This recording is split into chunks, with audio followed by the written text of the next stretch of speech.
Hello and welcome to the first edition of the Muni Creditcast, Build America Mutual's monthly podcast that explains why we say, if you've seen one municipal bond, you've seen one municipal bond.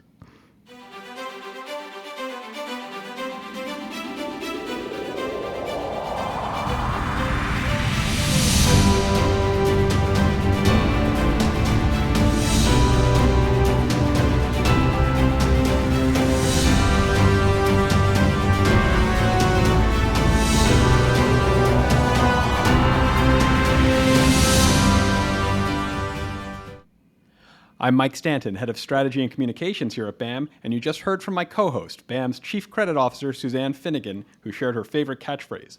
Thanks for joining me here today, Suzanne. Thanks. Great to be here.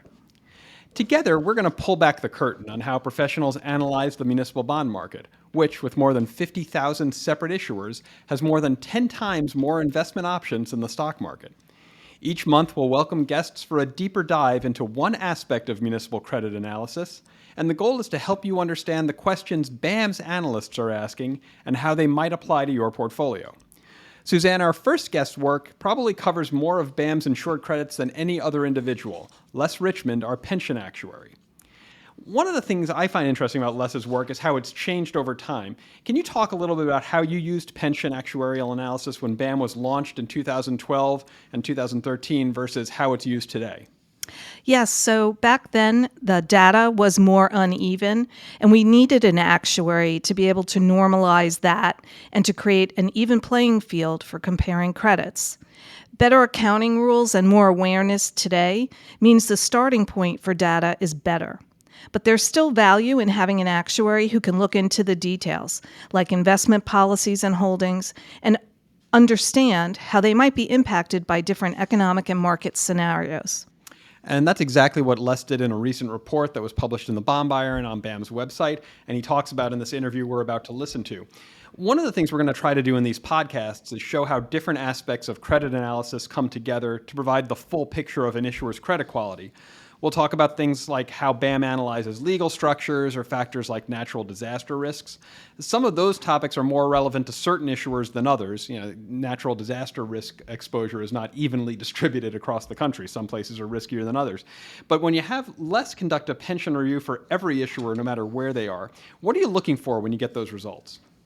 So, Mike, BAM guarantees timely payment of interest and principal for the life of every deal we insure, so we have to take a long-term view. Pensions and other post-employment benefits, OPEBs, are long-term obligations, and we look at them right alongside an issuer's outstanding bonds. But unlike bonds, the values of those obligations can change over time due to changes in everything from the stock market's performance to the union contracts that an issuer signs. And so understanding the range of outcomes and probabilities related to that is very important.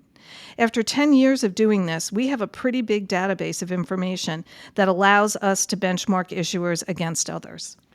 Looking at that database is a great idea for a future episode, but for now, let's move on to my interview with Les Richmond, Vice President and Pension Actuary for Build America Mutual. One thing I'll note before we get into that is we're recording this at the beginning of June. It'll be available over the summer, and that's high time, high season for pension actuarial reviews. They're going to be released as part of the comprehensive annual financial reports. Many issuers' fiscal years end at the end of June, so we'll be seeing this data coming up in real time. It's really actionable information. So please enjoy our interview with Les Richmond.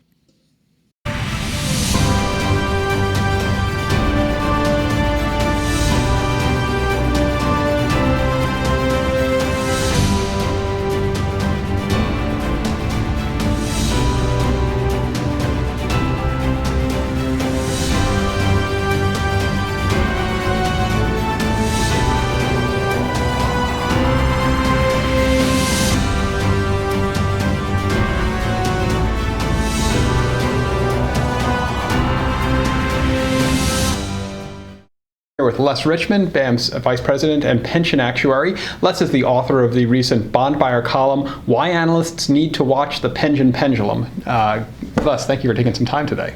My pleasure. And thank you for writing a headline that's a tongue twister. So Les, I wanted to talk a little bit, we know from talking to you over the years that pensions are always impacted by the broader economic environment. And this year's economic environment is probably more uncertain than others, right? We've talked a lot in our weekly videos about the uncertainty about when the Federal Reserve is going to pivot, maybe start cutting rates. There's uncertainty about market returns. One of the things you did was talk about how different types of risks might move independently and how they might impact pensions in different ways and different types of issuers. So I'd like you to maybe unpack the column and take us through the risks one by one. One of the things you started by talking about was the tightness in the labor market. And it's important to remember that pensions are part of compensation. They're really intimately tied into labor policies and how governments operate. So why don't you talk about that? How does that impact pension risks? Well, let's take a step back first then. When we're assessing pension risk, generally, if events or employer actions act to raise pension liabilities, then typically that would raise pension risks. So in a tight labor market, issues of attraction and retention of employees come into play. I actually was just on the subway this last couple of weeks. I saw ads for teachers from another state, or recruitment of police officers for another city. So it's out there, attraction, retention issues. So a way that employers sometimes will act to counteract those issues is with money, okay? And that's your compensation and benefits. So if you're talking about compensation, if they are raising their salary scale within their scheme or in attracting new recruits, salary plays into the pension calculation. So that could raise pensions higher than what the actuary is expecting and raise unfunded liabilities and increase pension risk. Another thing that employers will do is improve benefits. So that's the compensation and benefits, the improvement of benefits. Well, if benefits are improved in some way, increasing health benefits, putting employees back into a more generous pension tier, that would increase liabilities as well, so increase pension risk. Okay, so there's two sides of the coin. So we can either increase pension costs directly by increasing the benefit, or you could increase it kind of through the back door by increasing salaries, which then goes into the pension calculation. Okay. We should take a step back, though, and talk about pension risk from the perspective of the municipal bond investor and specifically for the municipal bond insurer. What's the nexus? How does that feed into risk? Well, remember, BAM has an irrevocable commitment to step in and pay debt service in the event that the issuer can't. And so we look at all different types of risks that could possibly impair an issuer's ability to pay their debts. And we're looking, of course, over a very long-term time frame there. But so pension risk is the risk that pension and OPEB costs, other post-employment benefits costs, could rise to such a degree that they could impair an issuer's ability to pay their debts. Crowding out other kind of crowding out those ability to make those payments. Okay, so back into the column. One of your other points was the potential for budget deficits. Obviously, there's been a lot of headlines. The state of California, most notably, is projecting a large budget deficit for their next fiscal year as federal money is winding down and people are emerging from the pandemic. I think it's obvious why budget deficits is a concern for investors, but why is it a pension issue specifically? Well, as we saw after the Great Recession 2008 and 9, one of the things that happened was in an effort to balance budgets, close budget deficits, issuers actually cut back on their pension contributions. Of course, that doesn't mean that the liabilities for those benefits goes away. So, if you don't make the contributions now, it just defers them to the future and increases budgetary stresses, in future years. And so that's something that you're going to be watching closely. Oh, absolutely. And we'll get in a little bit in a minute, just like what your methodology is, but I want to keep going through the risks first. Okay. So inflation is probably the biggest uncertainty in the economy broadly, and how that's going to impact municipal budgets. Again, how is that going to potentially impact pensions?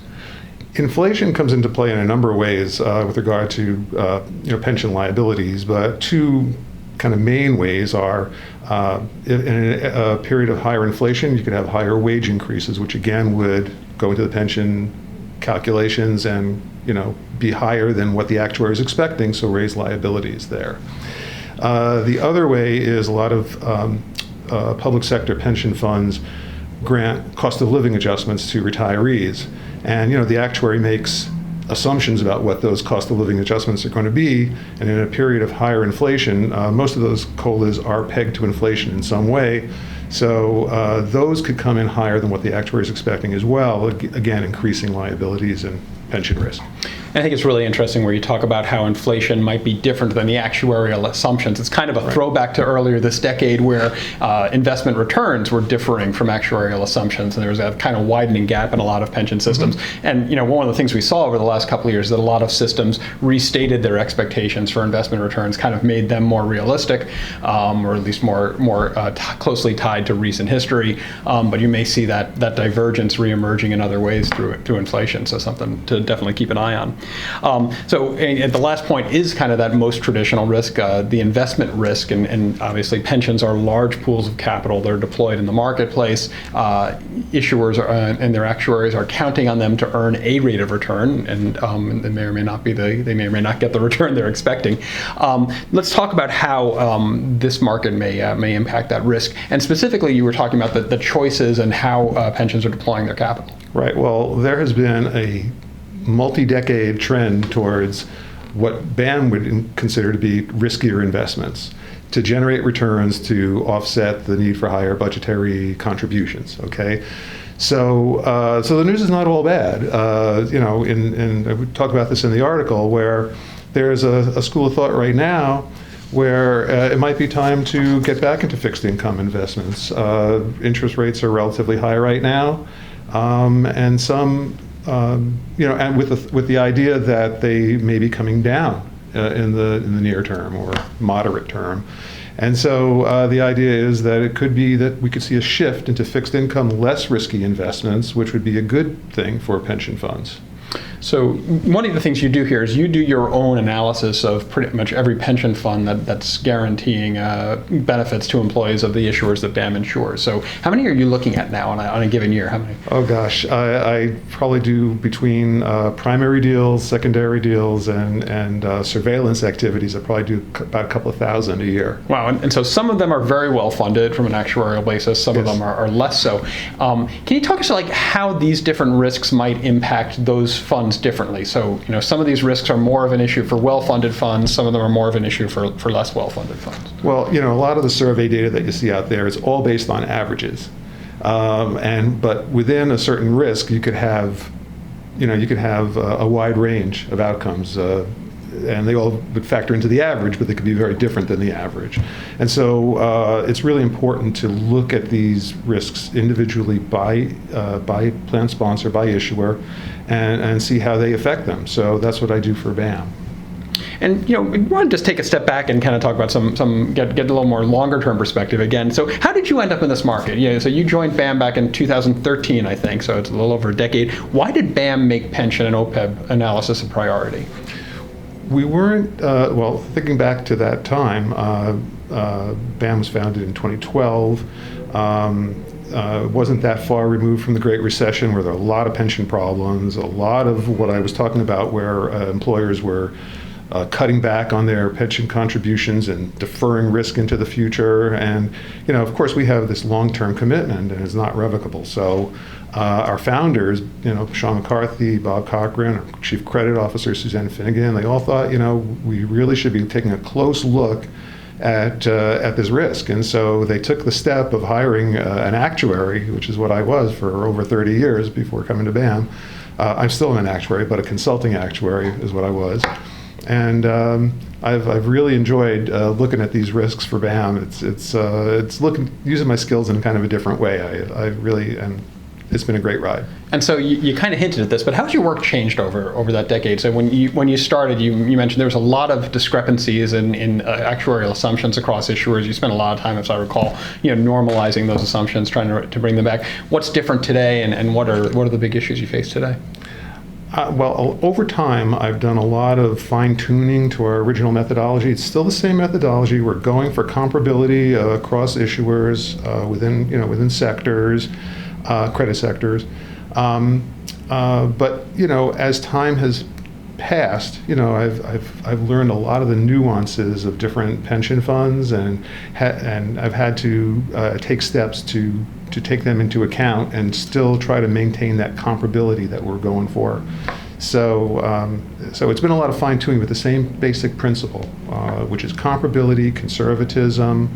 Our methodology is basically a stress scenario that says, well, if an issuer can afford these costs now, they should be able to afford actual costs over the long term, which is our time horizon for looking at these risks. And you also have always included OPEB calculations. You were probably ahead of the curve on that a little bit. I am glad to say yes. We always have. There's a thought in the world that OPEB is not as hard of a liability. We don't make that assumption. We assume that it's just as hard of a liability as pensions until something comes along that changes that. We include OPEB and pension together. And actually, when we construct our metrics, we construct it with including debt as well, because these are all fixed costs.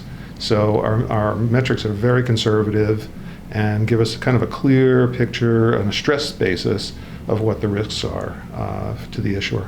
Great. Well, thank you for taking some time, Les. A really great opportunity to share your insights with our audience. You're also, and you serve the industry, serving that as you're on the GFOA's committee on retiree benefits as well. So we appreciate all of your willingness to share that experience across the market.